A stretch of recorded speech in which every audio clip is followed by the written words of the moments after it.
Did the stuff for Jane and Hannah arrive? From today, we're gonna be supporting them. My husband, Bob, declared triumphantly over the phone. I was at a loss for words due to Bob's sudden declaration. It seemed like Bob only had Jane and Hannah on his mind. There was not a shred of consideration for me. I might as well discard such a husband. Yep, the stuff arrived, and I just moved into a new place. I responded in a deliberately cheerful tone. Huh? A new place? Bob muttered and then was stunned. My name is Caroline Smith. I just turned 50 this year. I work in sales at a major company. Although there are constant complaints and troubles from clients, the job is rewarding and enjoyable.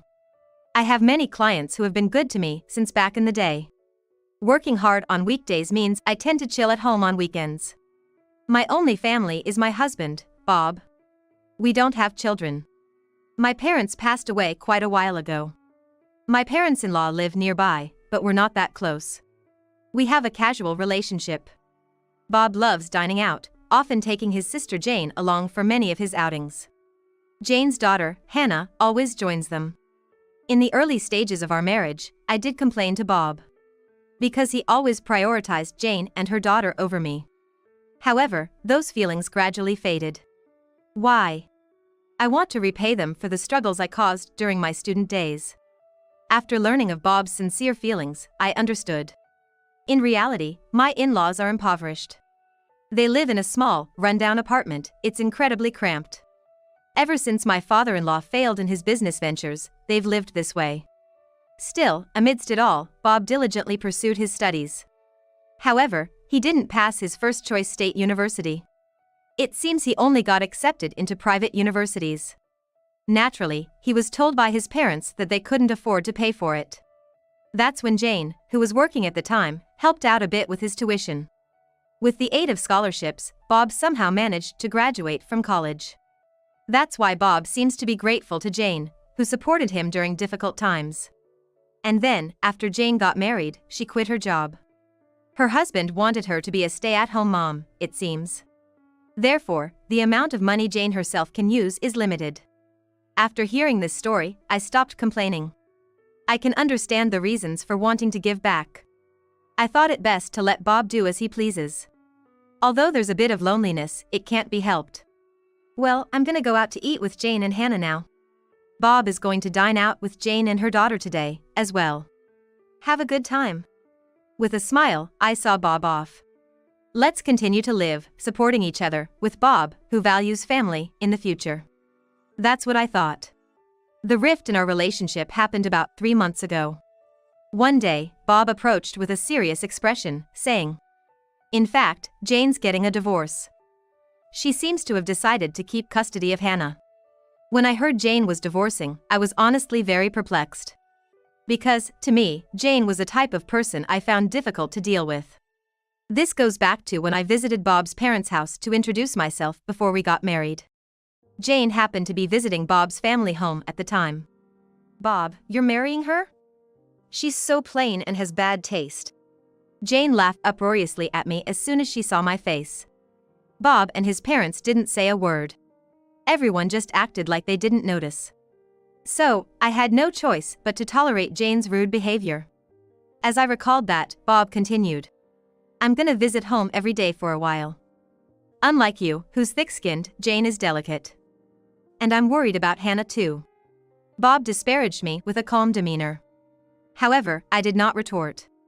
Arguing with Bob here, and then having him perpetually visit his parents' house, would also be a problem. Take care. I couldn't say anything else and just saw Bob off. From then on, Bob spent more time away from home. Until now, he often came home around 8 p.m. on weekdays. But now, there are times when he doesn't return even by the next morning. He's almost never home on weekends. My loneliness just grew. "I'm home." When I returned from work and called out, there was no response at all. The room was pitch dark. Must be at his parents' house again. With Bob's absence, I often found myself downhearted. However, when Bob was home, he began to annoy me more and more. That day, Bob was uncharacteristically at home, but he made an unthinkable request of me. "Jane told me. You haven't given a housewarming gift yet?" You're so stingy. You're getting a bonus soon, right? Buy her a designer bag or something. Bob said this as if I must to do so. A housewarming gift. Why do I have to give one? Why don't you do it, Bob? I responded in kind, but Bob instantly got angry. You married into this family, so Jane's your family too, isn't she? Don't you think it's ill-mannered not to even be able to do a simple thing like giving a gift to family? Bob said, berating me. The lecture from Bob went on for about an hour after that. In the end, he only said, anyway. Just make sure to give Jane and Hannah a gift before leaving the house. He's likely gone to his parents' house. I've never received anything from Jane. I murmured quietly. A few days later, I got a call from Jane. Hello? You heard from Bob, didn't you? You really don't think things through. Normally, you'd give a housewarming gift. Jane stated as if she deserves it. I got irritated at the selfish attitude. So, I retaliated. You've never done anything for us either, have you? Even at our wedding, we didn't get a gift from you. During the wedding, Jane said with a smile, we're family, so we don't need a wedding gift, right? And handed over an empty gift envelope. But there's nothing inside, is there? Even when I asked, Jane put on an innocent face. I did buy the envelope, right? I'm so nice, aren't I? Jane said with full confidence. I was at a loss for words at Jane's utter lack of common sense. And Jane had absolutely no restraint. She heartily ate the wedding meal and drank several drinks outside of the course. Even when I handed Jane the catalog gift for the guests, she complained, aren't there any no-shows? If there were, I could take home several. Caroline, you really don't think things through. That was the outcome, with her complaining like that. Remembering all that, Jane replied with a scoff. You're my brother's wife. I don't need to give you anything, do I? You're the lowest in our family hierarchy. Rather, it's only natural for you to honor me. If you understand, go buy a new designer bag quickly. I was astounded at the way Jane spoke. Unable to say anything, Hannah strikes up a conversation. Caroline, make sure you buy my bag too. It has to be the one exclusive to the Fifth Avenue store, or I won't forgive you. Bye. Hannah, laughing loudly with a ha ha ha, hung up just like that. Unbelievable. Why am I the only one who has to put up with this? I heaved a big sigh. After that, Bob just stopped coming home. Whenever he did come back, he would take money from my wallet. Stop it. Despite my desperate attempts to stop him, Bob couldn't care less. You're always at home, so you're not gonna use the money, right? I'll use it for something worthwhile. Be grateful. Waving a few bills, Bob left the house. I can't take this anymore. I was becoming worn out from Bob's selfish actions. Then, one day, the doorbell rang, and I opened the front door. Hello? Then, someone who appeared to be a mover said, is this the residence of Mr. Bob Smith? We'll start moving the stuff in right away, and began bringing a multitude of boxes into the house. I hurriedly tried to stop him. I told him, wait a minute. We didn't order this. However, the mover responded with a slightly troubled look. It's Mr. Bob Smith's residence, right? We received a request directly from him. I was perplexed by the mover's reply. What on earth is all this cardboard boxes? Feeling an inexplicable anxiety, I immediately called Bob. What is it? Fortunately, Bob answered right away. In the background of the call, I could hear the crude laughter of what seemed to be Jane and Hannah. I immediately confronted Bob. There are movers here bringing box after box into our house. What's going on? Then, Bob said something completely unexpected. Oh, did the stuff for Jane and Hannah arrive? From today, we're gonna be supporting them. I don't need your opinion, got it? Bob declared triumphantly over the phone. In the background of the call, Jane started to speak. Welcome aboard. Since you don't have kids, you must be thrilled to take care of our Hannah, right? Be grateful. What? This old lady is gonna be like a parent? So embarrassing, I can't tell my friends. Hannah voiced her displeasure with a tinge of offense. I was at a loss for words due to Bob's sudden declaration. Surely, the in-laws' house must have become too cramped, prompting Jane to plead with him. Our house is bigger and has spare rooms. No doubt, they were requested by Jane and Hannah, who knew about this. It seemed like Bob only had Jane and Hannah on his mind. There was not a shred of consideration for me. I might as well discard such a husband. I made up my mind. As I remained silent, Bob continued to issue orders. Additional baggage will arrive in a week. I bought new furniture for Jane and Hannah online. So, make sure to get things sorted out. We'll stay at our parents' place until then. We can't live in a room scattered with boxes. Bob said so with a laugh. Hey, isn't this too pitiful for Caroline? She has to sort out our stuff all by herself. Jane was also snickering. It's our precious belongings. Handle them with care. Hannah had the audacity to demand. I want to hang up this call so badly. So, all right. I simply said that and immediately hung up the phone. Right after hanging up the phone. All right, let's get to it. I swiftly sprang into action. A week later. Bob called again. Did the additional baggage arrive? Did you tidy up the room properly? Bob probably wants to know the current state of the house. He seemed somewhat anxious, unable to calm down. So, I smiled sweetly. Yep, the stuff arrived, and I just moved into a new place. I responded in a deliberately cheerful tone. Huh? A new place? Bob muttered and then was stunned. In fact, on the day Jane and Hannah's belongings first arrived, I promptly sprung into action. I immediately headed to a local real estate agent and directly negotiated, "Find me a place to live, now." Initially, they declined, saying it was impossible. Most places require renovations before moving in, or have handover procedures, which means you can't move in on the same day. But after checking with several agents, I was introduced to a place. It was a women-only shared housing. It came with automatic locks, providing a safe environment for women to live in. The bathroom, toilet, and kitchen are shared, and electricity and gas are already set up. Therefore, they could be used from the first day of moving in. A cleaning service comes regularly, so it seems like a well-thought-out housing. And because it furnished, minimal luggage would not be a problem. According to the real estate agent, there was just one room available. I'd like to see the room right away. I immediately requested of the agent. They took me to view it straight away. And just by taking one look inside the room, I decided, I'll take it. When I shared this story, Bob was visibly shaken, even over the phone. Moving out on your own is utterly unreasonable, isn't it? We're a married couple. Apologize to me right now and come home. Bob scolded me. Jane, perhaps shaken, hysterically asked, "What's happening with our room?" Hannah too yelled angrily, "Don't mess with us, old hag." When I didn't rebuttal, Bob said as if he thought of something clever. "Do you think it's okay to do such a selfish thing? If we get divorced, you'll be the one in trouble, you know?"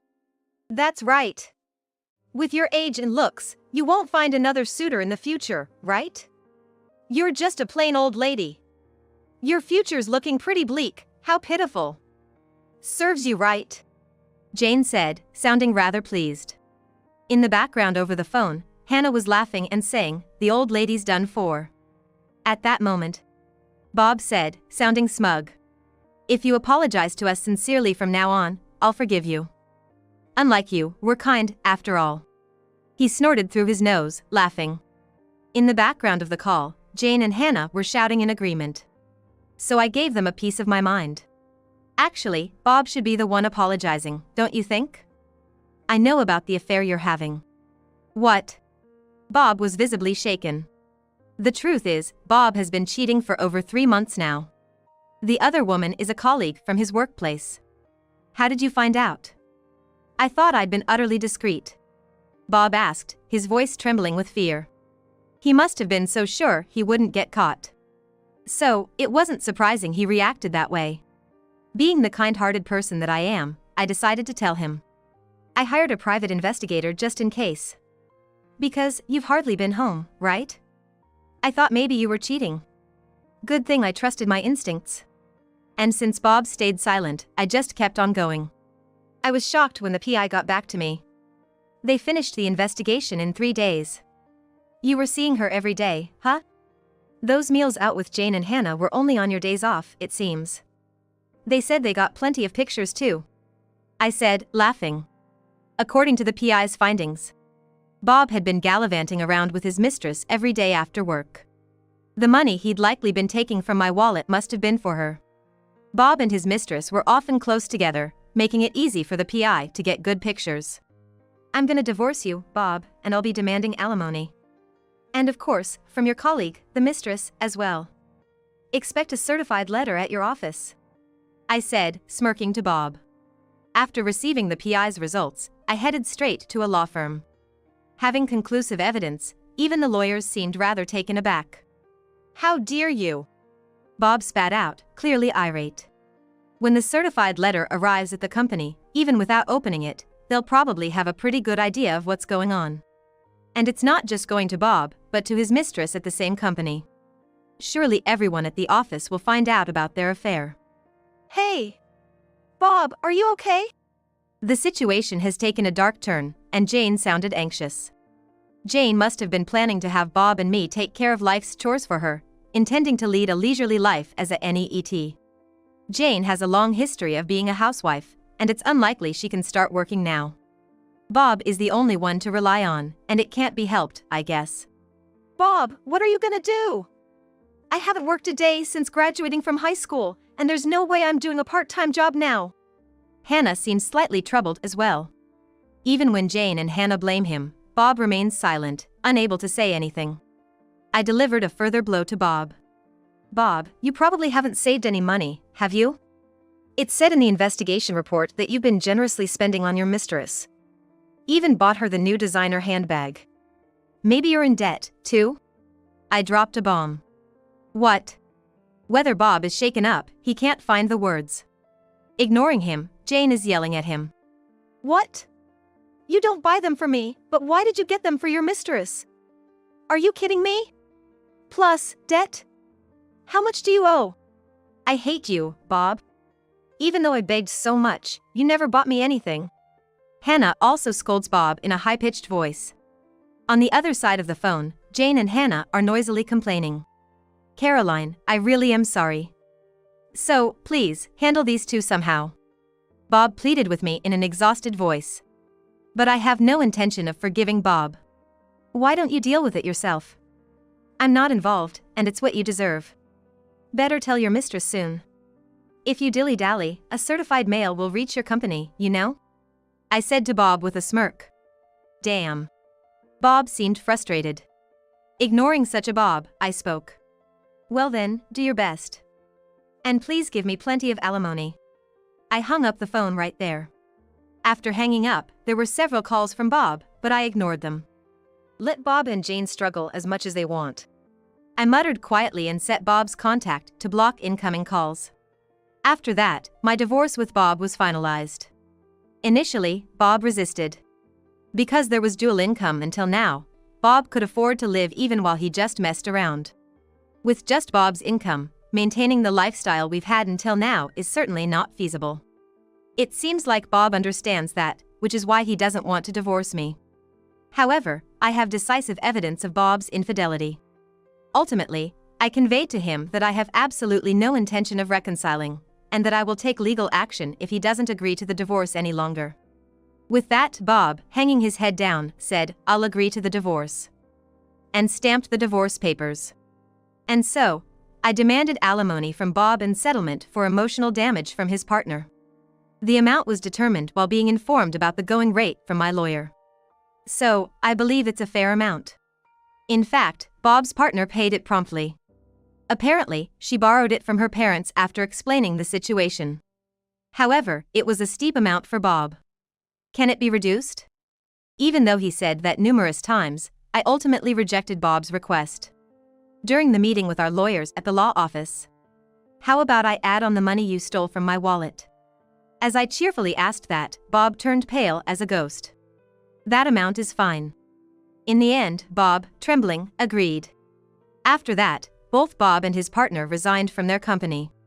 The reason was that their affair was exposed within the company. It seems that the delivery of a certified document brought attention to the relationship between the two. Even if the contents of the envelope were unknown, an envelope from a divorce law office tends to be pretty self-explanatory. One can generally guess what's inside. Eventually, Bob resigned because things got uncomfortable. Being the subject of juicy gossip around the office, perhaps he couldn't stand it. After leaving the company, Bob has been working in day labor via an agency. Due to his age, it seems he couldn't find another job right away. But payments won't wait. He has living expenses, plus there's the installment payments of alimony to me. Plus, the mortgage still has a long way to go. Moreover, the debts he likely incurred during his affair came to light. Life's probably gonna be pretty tough, I bet. Sometimes I get messages from Bob, through the lawyer, to me. I was wrong. Please take me back. I'm begging you. I'm barely scraping by. If I'd known this would happen, I would have been nicer to Caroline. Bob says, reportedly weeping in front of the lawyer. I think he's really backed into a corner, but it's too late now. And the situation for Jane and Hannah doesn't look good either. Currently, they are living with Bob. But since Bob has no money, their living situation seems dire. One day, I got a message from Jane on my cell.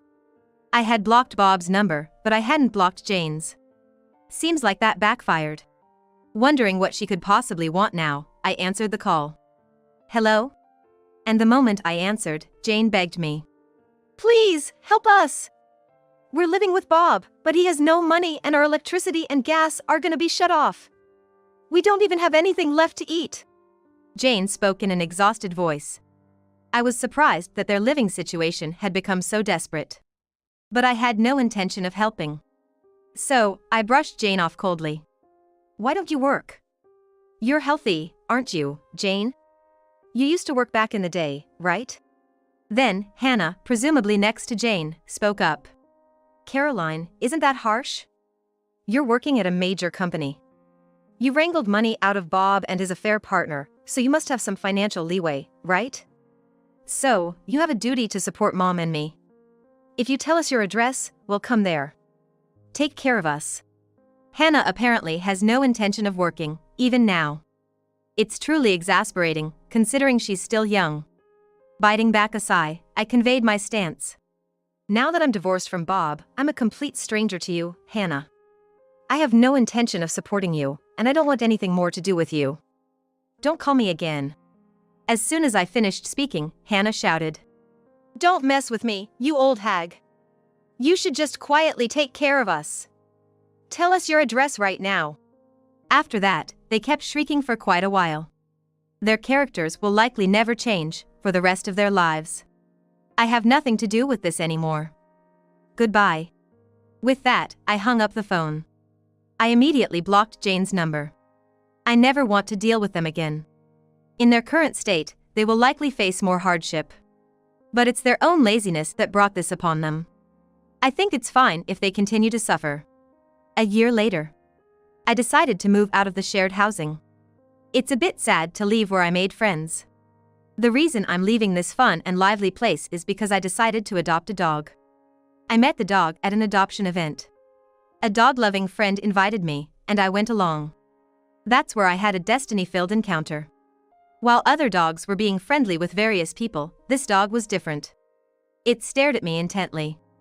The moment our eyes met, I thought, this dog might need me. After that, I attended the adoption events many times and deepened my bond with him. After several visits, joyfully, I was allowed to adopt him. However, the shared housing don't allow pets. So, sadly, I had to move out. Now I live in a pet-friendly apartment. Dogs don't betray you, and it's so cute. Come here. When I call, he runs towards me joyfully. There will probably be various difficulties in the future. But I'm not alone anymore. I want to move forward, facing forward, supporting each other with this beloved dog.